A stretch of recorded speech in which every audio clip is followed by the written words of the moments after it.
Hello everybody, Tactive here. It's been a little bit since I made a video, so I thought I'd go ahead and show you what I've been working on as far as Minecraft goes in my free time.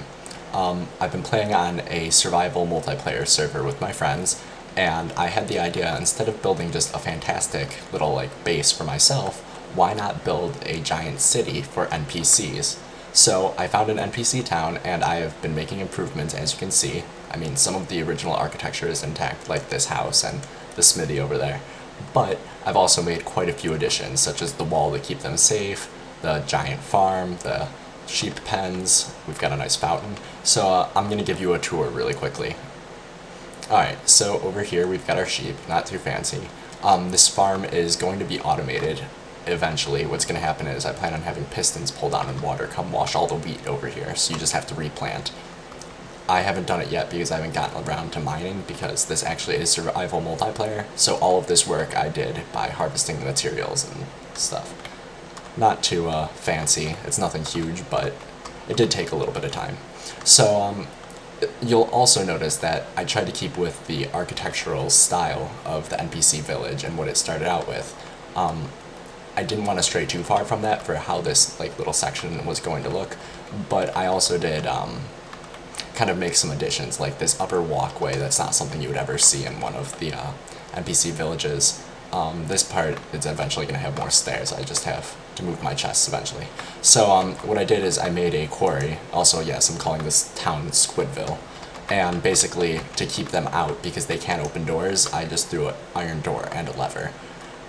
So we got a tree farm right here. This I built.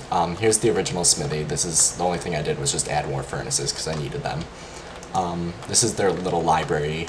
I don't know exactly what this building is called. I did add that lower portion, and I blocked off this door because, interestingly enough, and I'll get into this in a little bit, it doesn't register as a house when there's a door right there. I'll explain more about expanding NPC villages and what counts as a house for them. Right here, this is the hotel. It's nothing too fancy, it only has 2 rooms so far, but it's connected to the upper walkway, and then it's got a bed in here, and it also has another room right here that I still need to add a bed to.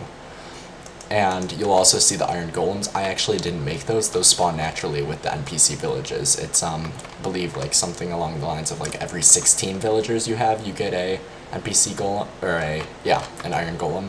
And what he does is he just wanders around and holds out a rose, and he occasionally, tries to give it to villagers or something. I've never seen them take it, but I hear. Anyway, let's talk about expanding NPC villages. So this village started out with just a few houses and a small little farm, and I greatly expanded it. And what happens is the NPC villagers, or testificates, they'll only multiply and mate and have little baby ones that run around all day if there's enough room for them to move in. So what you have to do is you have to build more houses for them. For something to count as a house for them, it needs to have a door, and it also needs to open up into an area that has a ceiling, and also has, it's at least 3 by 3.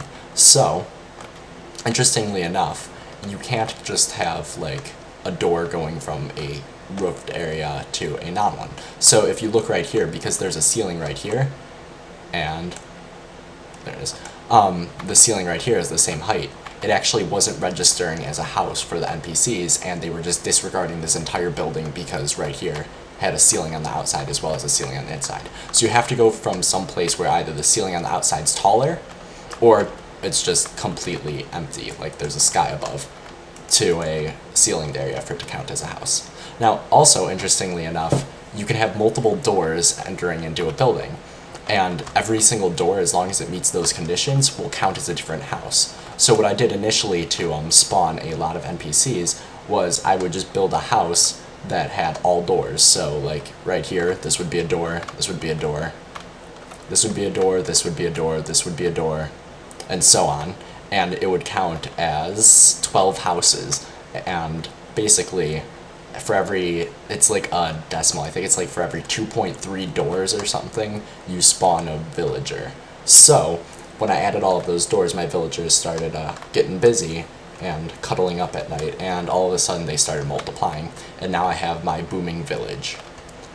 So a lot of people might ask, why am I doing this? If you pay attention to the, I think it's Jeb's Twitter feed, you'll know that in the next patch there's going to be trading with NPCs. So I figure once this little venture of mine really starts getting bigger, they will be really, really handy for trading with, and will actually be really useful to the people of the server.